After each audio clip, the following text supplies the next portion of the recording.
The rain tapped softly against the diner window, a steady rhythm that made Millbrook's main street look even smaller than it was. 30,000 souls, a post office that hadn't been painted since the Reagan years, a bank that changed names more often than managers, and a diner where the coffee tasted like yesterday's ashes. Millbrook was a town where time stood still, but where gossip outran the clock. I sat by the window, my hands wrapped around a half-empty mug, eyes locked on the rain-slick street. My shoulders were hunched, my face carved with lines too deep for 51 years. I used to walk upright. I used to hear my name spoken with respect. Those days were gone. I had been an English teacher once. Strict, yes. Fair, always. I hated dishonesty. Character, I told my students, is who you are when no one's watching. I lived by that line. Funny how that very line ended up digging my grave. 3 years ago, I caught Chase Atwood, the town's golden boy, football star, son of the mayor, plagiarizing. His scholarship was on the line. I did my job, gave him an F. Within a week the stories began.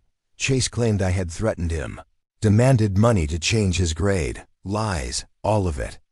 But in Millbrook, truth never mattered when the lies came from the right mouths. By the end of that semester, I was finished, fired, humiliated.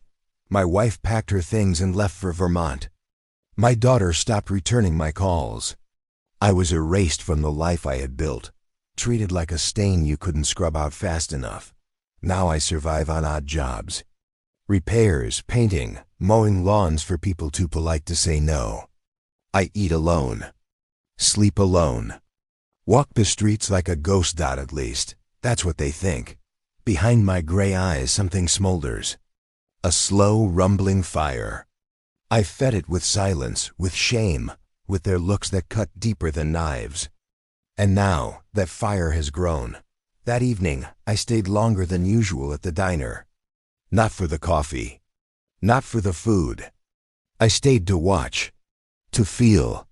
To breathe in Millbrook's poisoned air. Chase sat at a table across the room. 20 now. Broad shoulders, cocky grin, still the town's prince. Surrounded by his friends, laughing too loud, basking in his own survival. He caught my eye for a second, smirked, and turned back to his friends. That smirk said everything. I won, old man. My heart hammered, but my face stayed calm. I turned to the window, to the rain streaking down the glass. In my head something shifted. Not rage. Not a tantrum. Calculation. I heard my father's voice. Deep and cold. A man can endure much, Dave, but if you take everything from him, pray he never finds you. The words rang louder than the clatter of forks and laughter. I left a few bills on the table and stood. Walking past Chase, I felt his eyes burning into my back. He didn't say a word. No one ever did. Erasure was their weapon. Pretend I wasn't there. Pretend I didn't exist, but they didn't understand. You can't erase a man who has nothing left to lose. Outside, the night smelled of wet asphalt and mud. I climbed into my Chevy pickup, more duct tape than metal at this point, and turned the key until the engine coughed alive. Before driving off, I looked once more through the diner's glowing window. Chase was still there, laughing, alive, untouchable. I clenched the steering wheel until my knuckles went white. They think I'm weak, I whispered. They think I'm rotting away. But they're wrong. The rain lashed harder as I pulled into the darkness, headlights slicing the empty street. For the first time in 3 years, I felt something burn in me again. Not joy. Not peace. Power. And somewhere deep inside, a voice began to whisper, "Let them laugh. Just a little longer. Their time is coming." I barely slept that night. The rain drummed against the roof of my crumbling house, seeping into my dreams and dragging me awake. The place reeked of damp plaster and peeling paint, a mausoleum where I counted the hours instead of living them. But I had something back I hadn't felt in years. Direction. Flat on my back, I stared at the ceiling, memories circling like vultures. Chase's smirk at the diner. The mayor's cold signature on my dismissal papers. The newspaper headline, "Teacher accused of extortion." I had tried to stand tall, to keep some shred of dignity, but they all turned away. Even my wife. Maybe especially her. She hadn't fully believed me either. That wound cut deeper than the lies. 51 years old. Cast out, forgotten, or so they thought. I rose before dawn. The air outside was sharp, washed clean by the storm, but the town still stank of rot and hypocrisy. I drove to the supermarket, not for groceries, but for faces. I wanted to see how Millbrook breathed. I drifted through the aisles with a basket I barely filled. A loaf of bread, a carton of milk, a cheap bottle of whiskey. At the checkout, I ran into her. Mary Atwood, Chase's mother. Hair dyed to perfection, makeup layered thick enough to crack, smile polished to a shine that had no warmth behind it. Her eyes landed on me like I was dirt tracked into her spotless foyer. "David," she said flat. I nodded. "Mary," that was it. No pleasantries. No questions. She turned away like I wasn't there, but it didn't sting. Not anymore. No, her disdain fed me. Every look, every dismissal, every silence, they were fuel. Outside, I paused under the gray sky. A phrase from an old book drifted into my head. Revenge isn't a storm. It's a seed. Plant it carefully and wait. That was when I knew my first move. Not violence. Not a grand gesture. Just a seed. Something small, subtle. Something that would grow in their minds until they couldn't ignore it. That night I sat at my kitchen table with a notebook I hadn't touched in years. My old teacher's notebook. Once it had been filled with lesson plans and grading rubrics. Now I filled it with names. Chase Atwood. The mayor. Mary Atwood. The school board. Anyone who had betrayed me. Anyone who had stayed silent when the truth begged to be spoken. I sipped from my whiskey, stared at the names and whispered, "You erased me for 3 years. Let's see how long you last when the walls begin to crack." I started with Chase. He still trained every Wednesday at the old gym. Same time, same parking spot. His shiny truck parked like a trophy. That night, I drove to the gym. The lot was empty except for his truck, gleaming under the sickly yellow glow of the street lamp. I didn't scratch it. Didn't smash the windows. No, I slipped a folded sheet of paper under the windshield wiper. A blank sheet. No words. Then I drove away, heart pounding harder than it had in years. Not from fear, but from a thrill I hadn't felt since before my life collapsed. I picture him finding it, staring at it, asking himself who left it.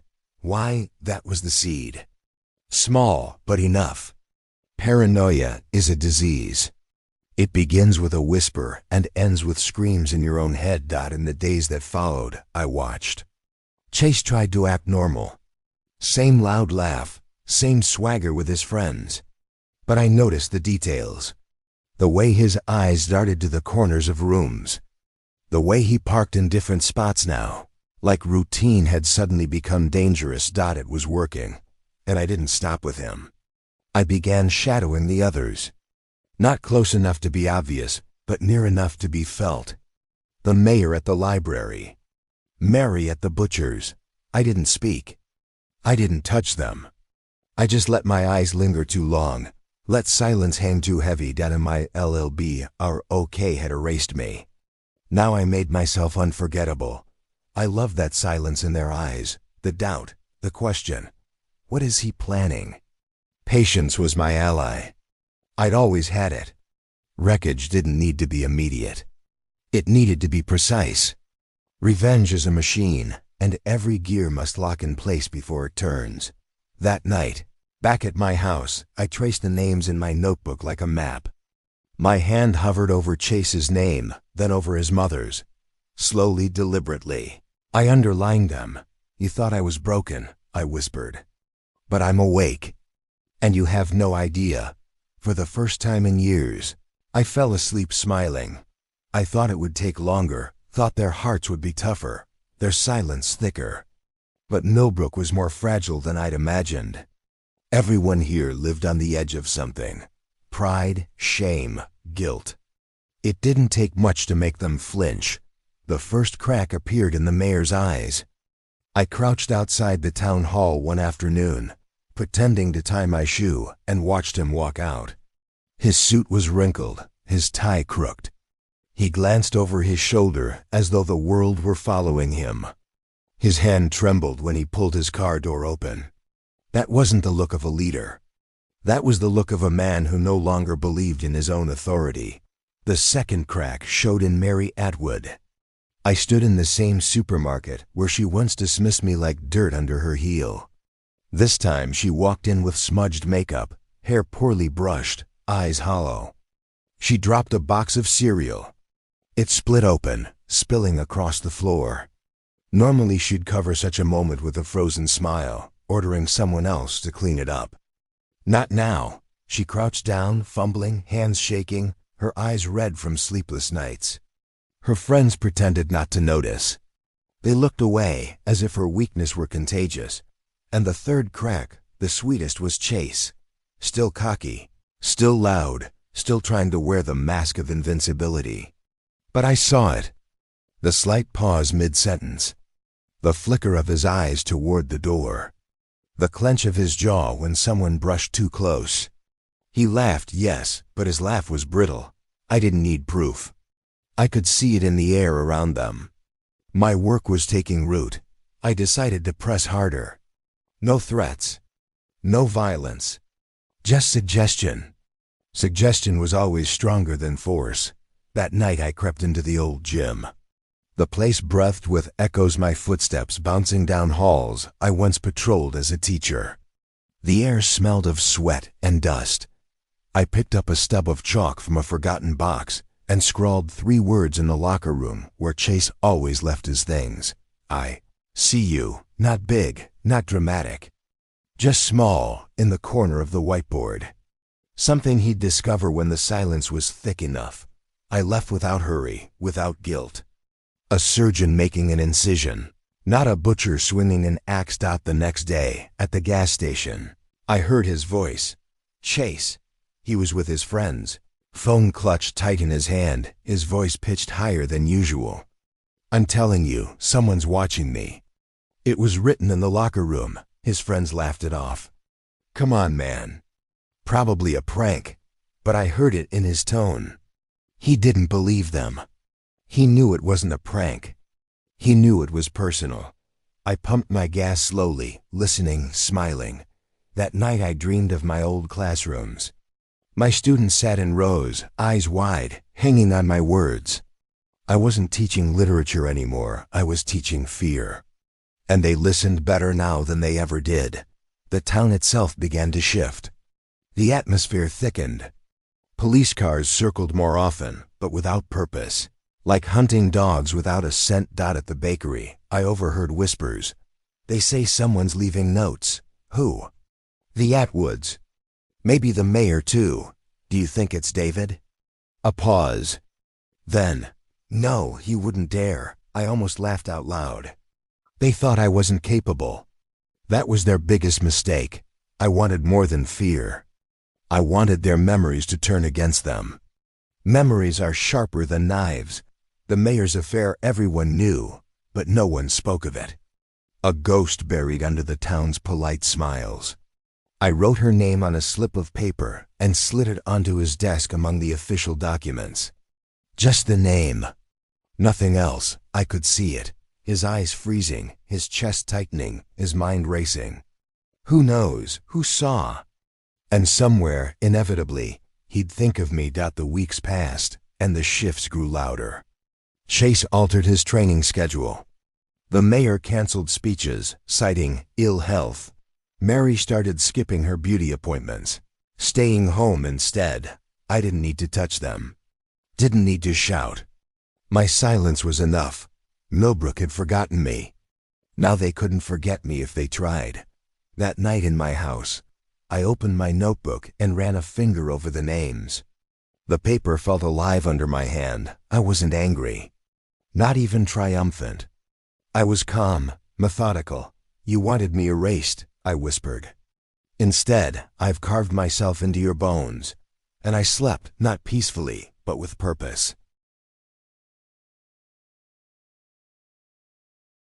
I knew it was working. Not because anyone said it out loud, but because Millbrook itself began to change. A town is like a mirror when cracks appear. You see them everywhere. The first crack widened in the mayor. One morning, I watched him leave town hall. His tie was crooked, his jacket wrinkled. He pulled at his collar like the air was too heavy. He looked over his shoulder twice before unlocking his car. That was no longer the stride of a man in control. That was the shuffle of a man afraid of his own shadow. Mary Atwood's mask slipped next. I saw her in the supermarket again. Her hair was undone, her lipstick smeared, her eyes hollow. She dropped a can of soup this time. It rolled across the floor, ringing louder than church bells in the silence around her. She didn't even try to cover it up. She bent down, trembling, fumbling, eyes red. Her friends didn't help. They just looked away. And Chase, always Chase. His smile was still there, pasted on like a mask, but I saw the seams. The way his gaze flickered toward the doors and windows. The way his laughter came too fast, too sharp. He still played the hero, but I could smell the fear bleeding through Dot. It was time to tighten the vise. No violence, no screams. Just suggestion. Suggestion leaves the deepest scars. I slipped into the old gym again one night. The place felt like an echo of itself, walls that had seen generations of sweat and dreams, now hollow. I walked the corridors like a ghost returning to haunt its old classroom. In the locker room, I found the whiteboard. I took a piece of chalk and wrote, small and deliberate, in the corner where Chase would notice it, but no one else.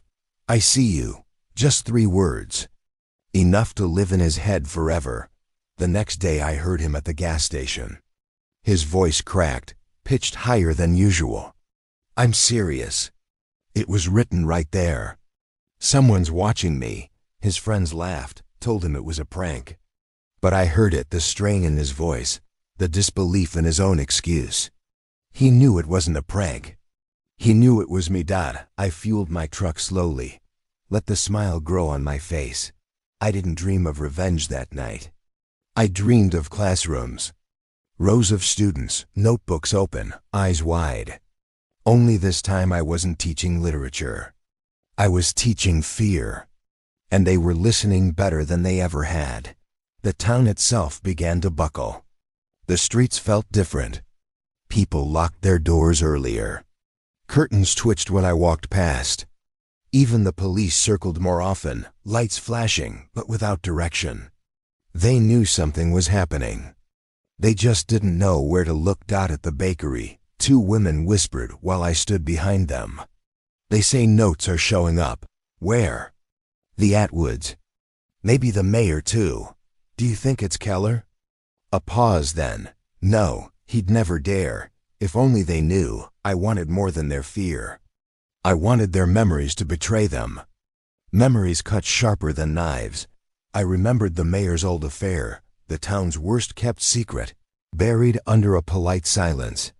I scribbled her name on a slip of paper and left it on his desk among the official documents. Nothing else. Just a name. I pictured his face when he found it. The sudden freezing of his blood. The weight of suspicion pressing down. Who saw this? Who knows? He wouldn't say my name, but he'd think it. By then, their routines had unraveled. Chase skipped practices. The mayor canceled speeches. Mary stopped showing up at the salon. I didn't have to touch them. Didn't have to shout. All I needed to do was exist. Millbrook had erased me. Now they couldn't look away. That night I drove past their house. Every light was on, but the curtains were shut tight. From the street, I heard muffled shouting, sharp, frantic, desperate. I parked for a moment, shut off my engine, and let the silence around me thicken. In my notebook later that night, I wrote one line beneath their names. The house trembles. One more push. I closed the book, turned out the light, and let the darkness swallow me whole. I knew it was working. Not because anyone said it out loud, but because Millbrook itself began to change. A town is like a mirror. When cracks appear, you see them everywhere. The first crack widened in the mayor. One morning, I watched him leave town hall. His tie was crooked, his jacket wrinkled. He pulled at his collar like the air was too heavy. He looked over his shoulder twice before unlocking his car. That was no longer the stride of a man in control. That was the shuffle of a man afraid of his own shadow. Mary Atwood's mask slipped next. I saw her in the supermarket again. Her hair was undone, her lipstick smeared, her eyes hollow. She dropped a can of soup this time. It rolled across the floor, ringing louder than church bells in the silence around her. She didn't even try to cover it up. She bent down, trembling, fumbling, eyes red. Her friends didn't help. They just looked away, and Chase, always Chase. His smile was still there, pasted on like a mask, but I saw the seams. The way his gaze flickered toward the doors and windows. The way his laughter came too fast, too sharp. He still played the hero, but I could smell the fear bleeding through Dot. It was time to tighten the vise. No violence, no screams. Just suggestion. Suggestion leaves the deepest scars. I slipped into the old gym again one night. The place felt like an echo of itself, walls that had seen generations of sweat and dreams, now hollow. I walked the corridors like a ghost returning to haunt its old classroom. In the locker room, I found the whiteboard. I took a piece of chalk and wrote, small and deliberate, in the corner where Chase would notice it, but no one else. I see you. Just 3 words. Enough to live in his head forever. I knew the moment would come. I had haunted them from the shadows long enough. To push Chase over the edge, I needed more than whispers. I needed to stand in front of him, face to face, and let him see what he had created. Friday night. The high school gym was packed for a basketball game. In Millbrook, sports nights were sacred, one of the few times the town felt alive. Families crowded the bleachers, kids darted between rows. The smell of popcorn and sweat filled the air. I took a seat in the back row, alone. No one greeted me. No one dared. Their glances slid over me, then snapped away. Like I was a loaded gun someone had left on the table, on the court. Chase stood tall, no longer a player but a coach now, barking orders at a group of younger boys. He strutted across the floor, shoulders broad, chest out. The town's hero. But I saw the cracks. The way he glanced at the doors too often. The way his hands tightened just a little too long on his hips. The strain behind his grin. And then he saw me. Our eyes locked across the gym. For one frozen second, the noise of the crowd fell away. His grin faltered. His breath caught. He tried to pull the mask back on, but I'd already seen behind it. I lifted my hand. A simple gesture. Not a wave, not a threat. Just enough to say, I'm here. I still exist. He stiffened, then turned away too quickly. His friends noticed. One nudged him, laughed. But Chase wasn't laughing. When the game ended, families flooded the court. Kids ran into their parents' arms, laughter echoing in the rafters. But Chase stayed where he was, jaw tight, scanning the crowd. He spotted me again. This time he didn't back down. He marched across the court, his sneakers squeaking on the polished wood. His friends trailed behind him but hung back when they saw his face. He stopped in front of me, eyes burning. "What are you doing here?" he demanded, voice low, teeth clenched. I looked up at him, calm. "Watching a game. Is that a crime?" "You're watching me," he hissed. "Always me." I let the silence stretch until I saw doubt flicker in his eyes. Then I said softly, "Maybe you just see what you want to see." His friends chuckled nervously, trying to dissolve the tension. But Chase's fists curled at his sides. He wanted to hit me.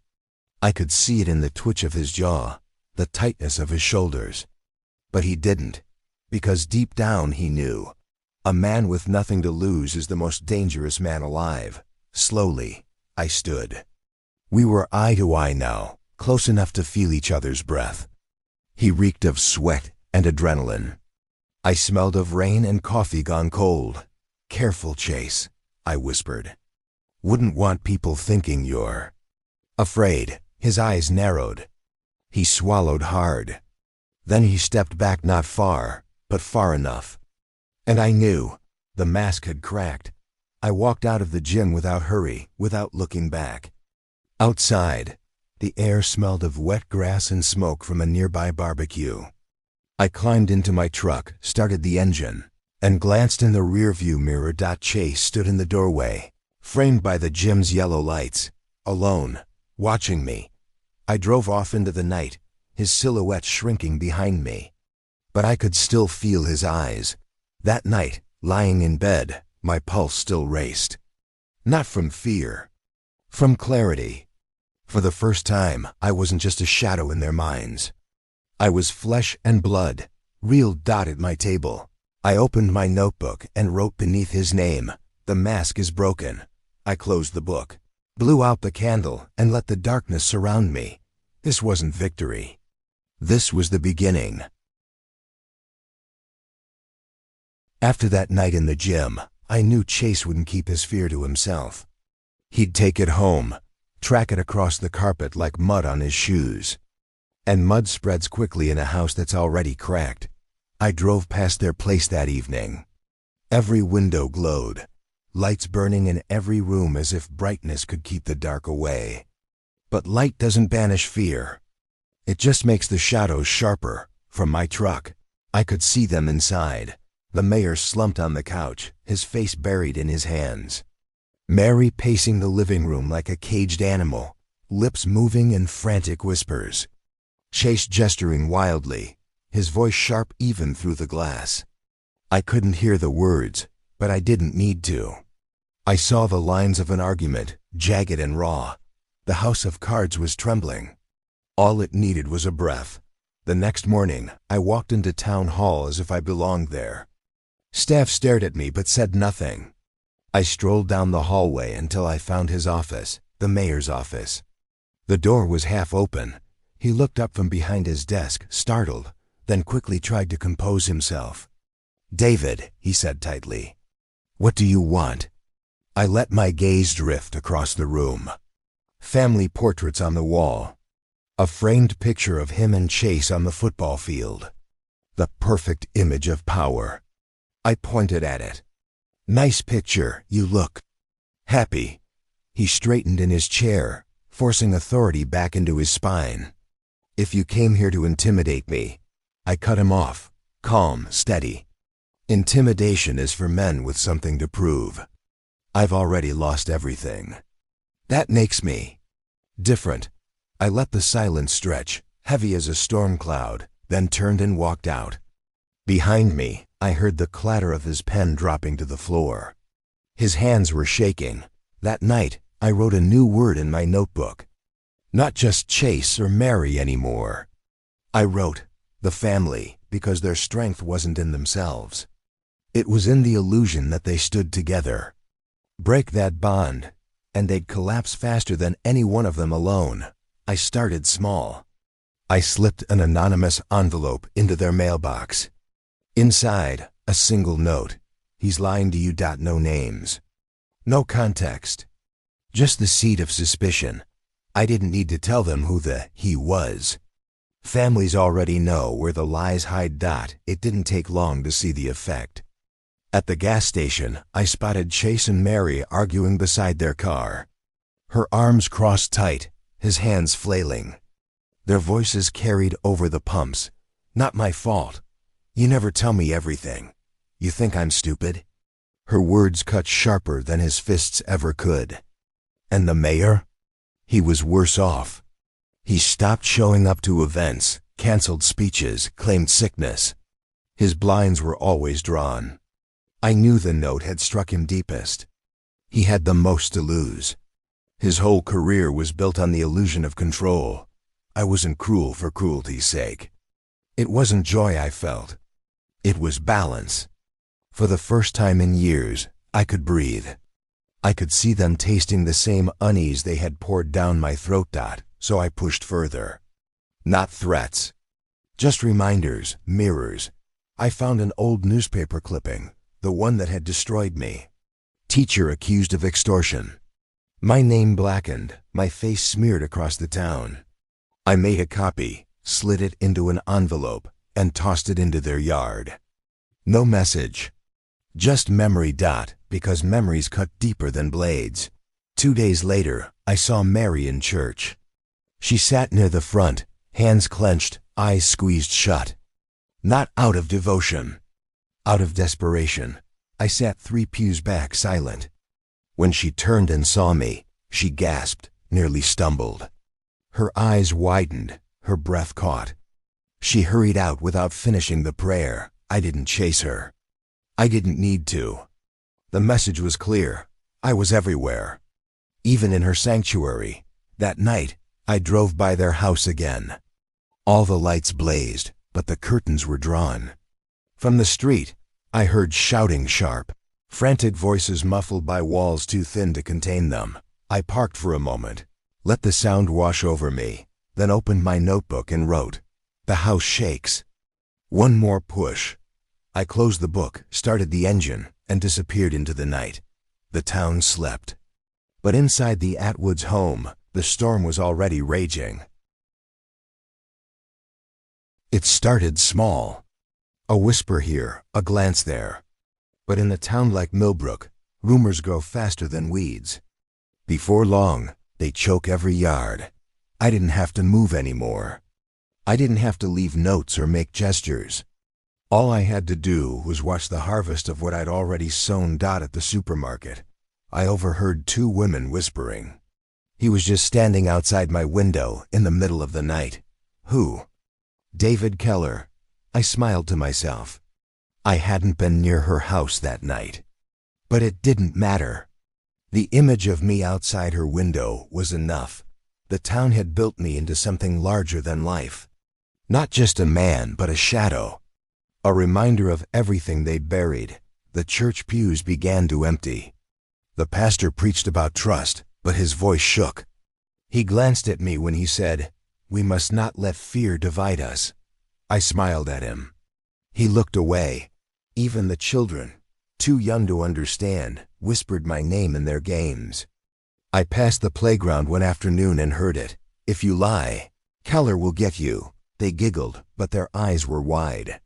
Fear is hereditary in Millbrook. I turned their whispers into tools. Every rumor was a brick in the house I was building. I left a worn leather glove on the mayor's back step. Not mine, just something I picked up at a thrift store. The next day, he called the police, convinced someone had tried to break in. They found nothing. Only the glove. But that was enough. At the library, I opened a book and left it on a table.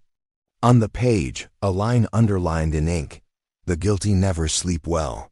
I didn't need to sign it. People whispered that it was me anyway. Maybe they were right.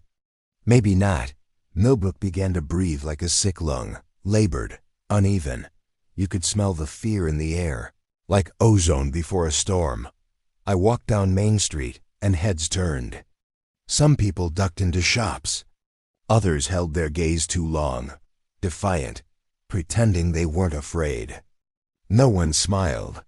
No one spoke, and I felt alive again. Not erased, not forgotten. I had become their center. Everything in Millbrook revolved around me, or at least the version of me they had created. That night, I sat at the diner, my usual spot by the window. I ordered coffee and stirred it slowly. Across the room, I heard them. "He doesn't talk to anyone. They say he follows Chase, day and night." Their voices dropped when they noticed me listening. But I didn't need to speak. I didn't need to defend myself. They were writing my story for me. The sheriff stopped me outside the post office. He wasn't a fool.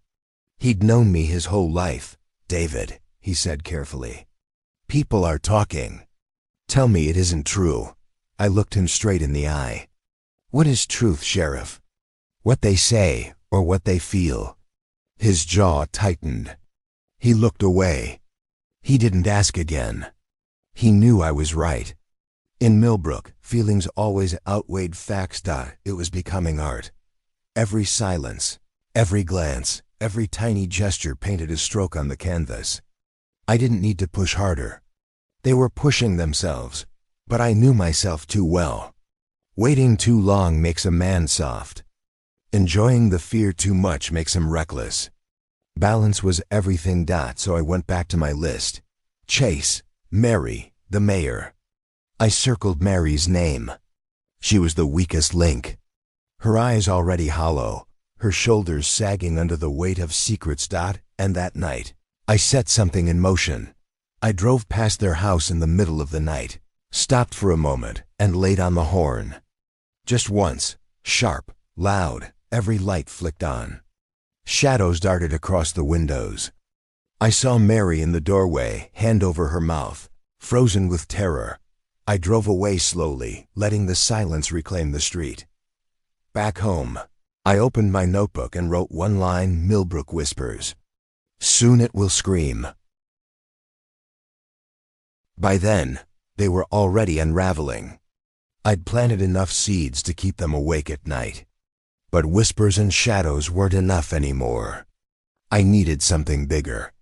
Not blood. Not fists. A trap. The mayor lived his life by routine.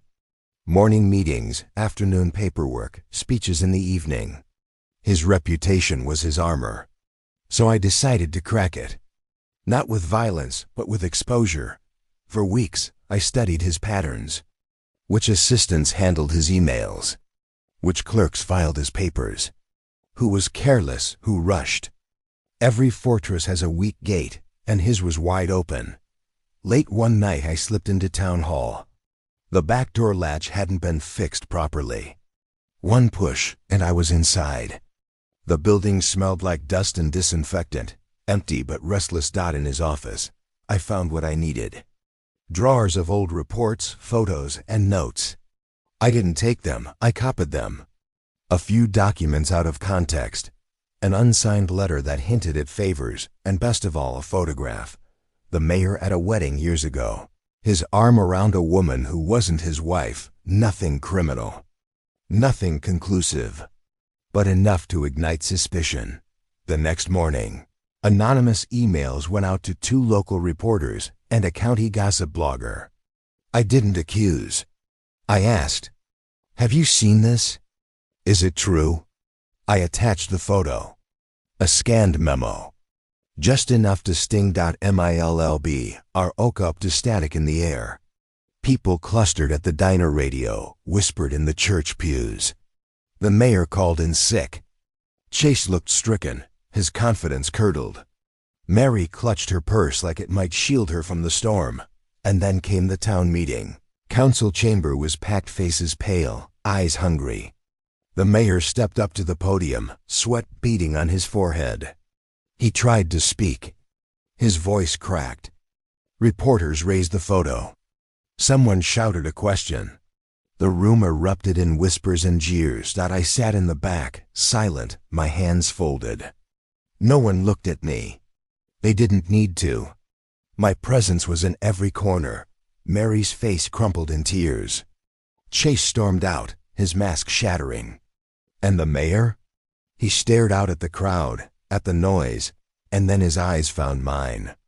For the first time, I saw real fear there, not of scandal, not of exposure, but of me. The trap had sprung. But that night, I learned something I hadn't expected.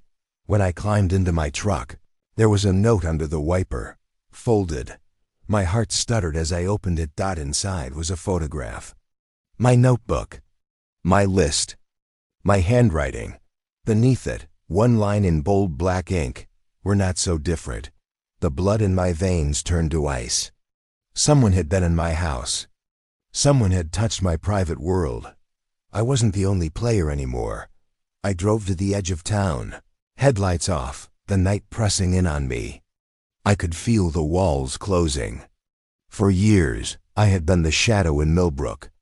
Now I had one of my own. At my table later, I opened the notebook, hands trembling. Beneath the mayor's name, I wrote slowly, carefully. The trap worked. But who set one for me? I closed it and sat in the dark, listening to the silence outside. It didn't comfort me anymore, because somewhere in that silence, someone else was breathing. I had believed the board was mine. Every piece, every move. But when I saw that note, the photo of my notebook, my handwriting, I knew I wasn't the only one playing anymore. I read it again and again. We're not so different. The words sank into me like ice water.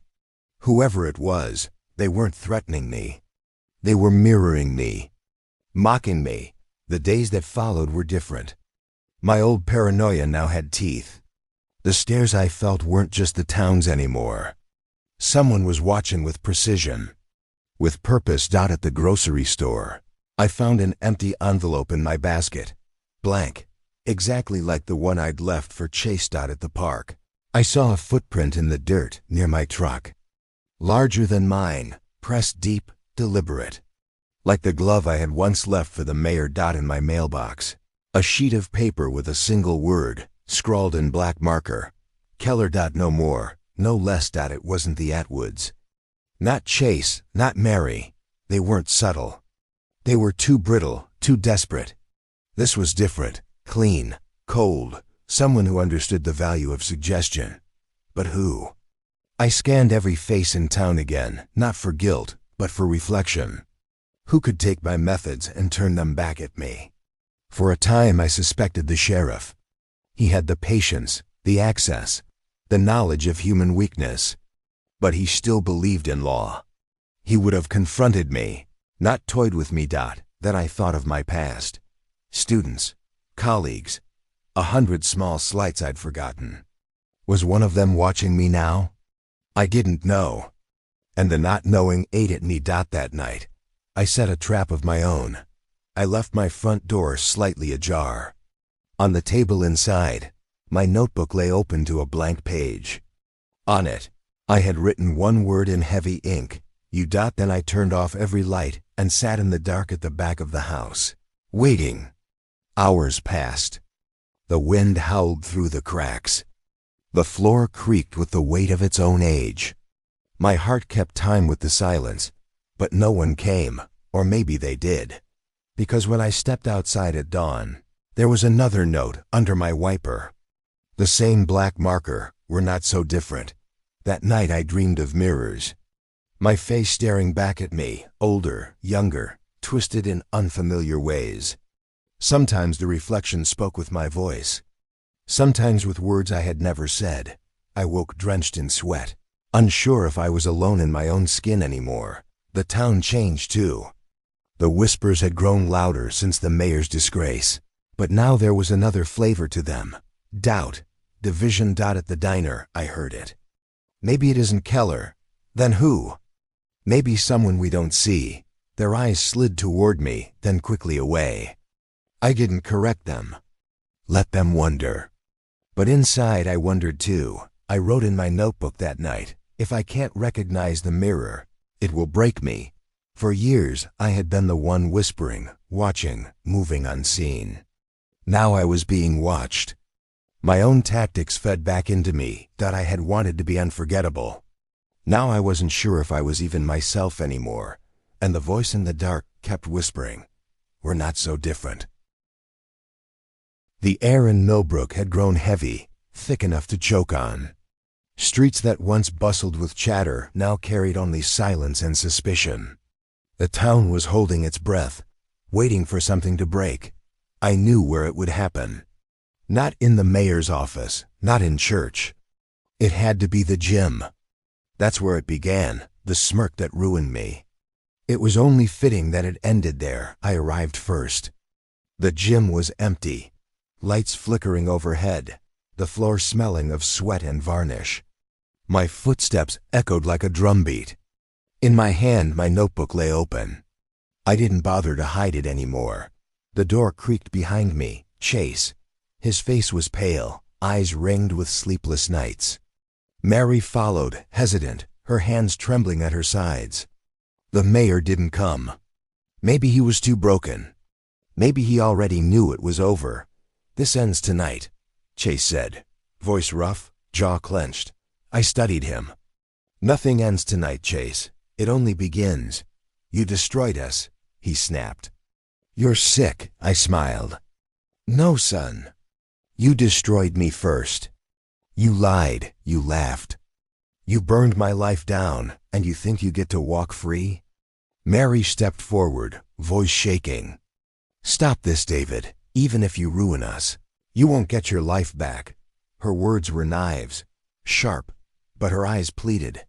And then another voice cut through the silence, deep, calm, from the shadows of the bleachers. "She's right.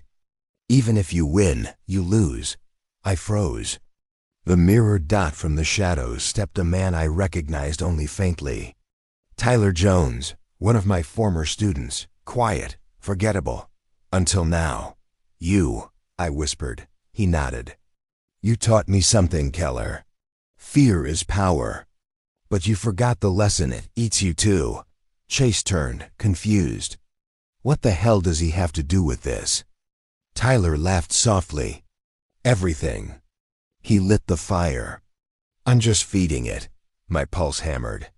For the first time in years, I felt outnumbered, outmaneuvered. I held up my notebook.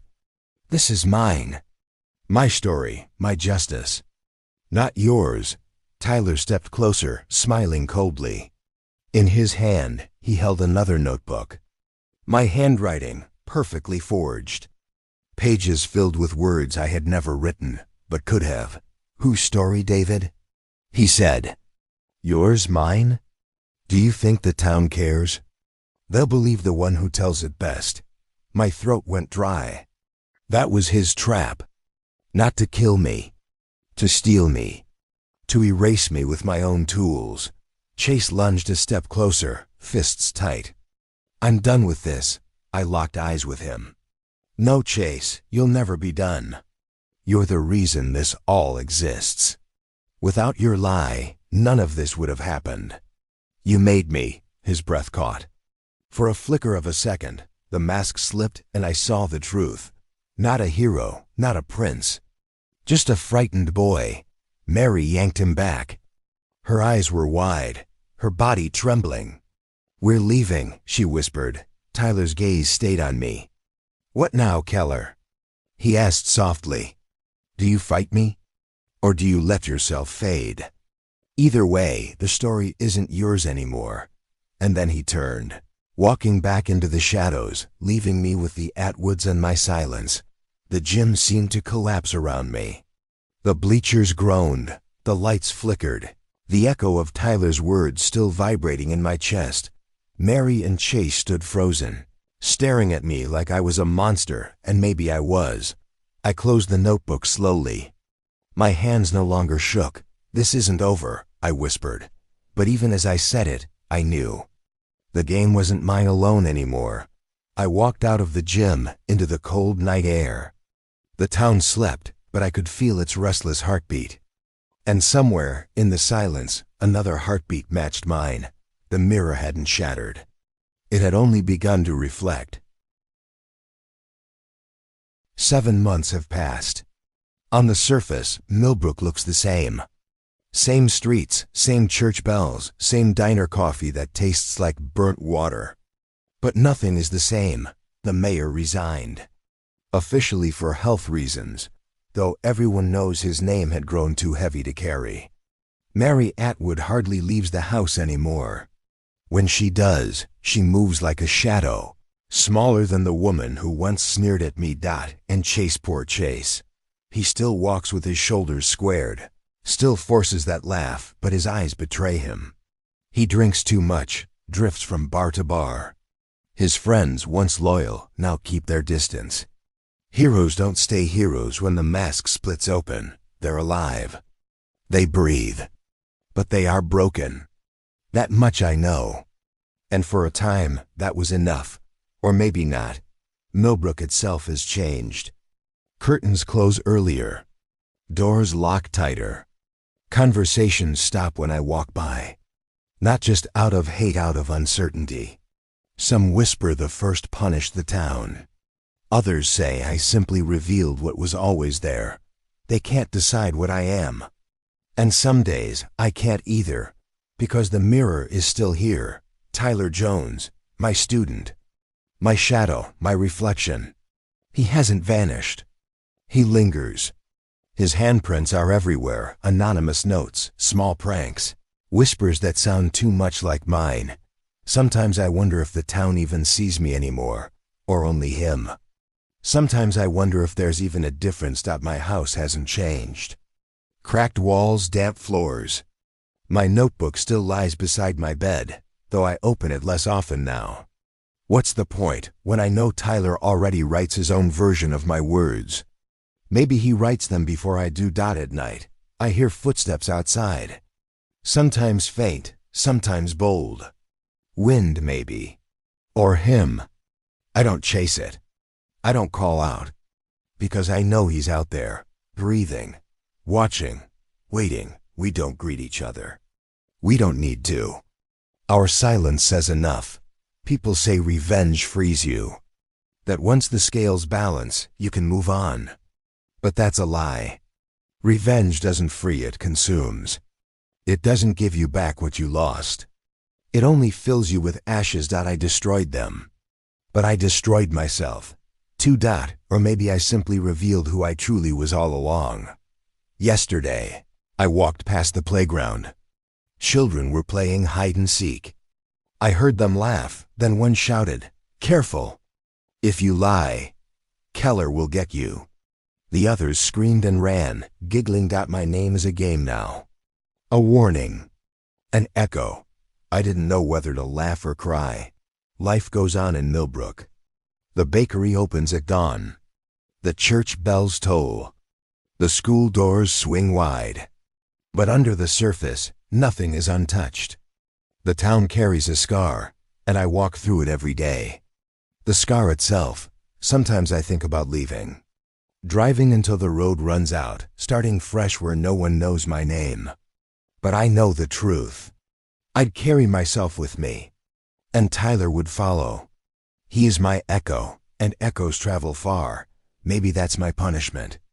Or maybe that's my legacy. Tonight I sit at my table. The rain ticks against the glass, just as it did the night this all began. I close my notebook. It feels like closing a story, but I know better. Stories don't end. They change narrators, and somewhere in the darkness outside, I hear it. A voice, not mine. Not entirely, but close enough. Let them laugh. Just a little longer. Their time is coming, I smile. Or maybe I shiver. Sometimes I can't tell the difference anymore.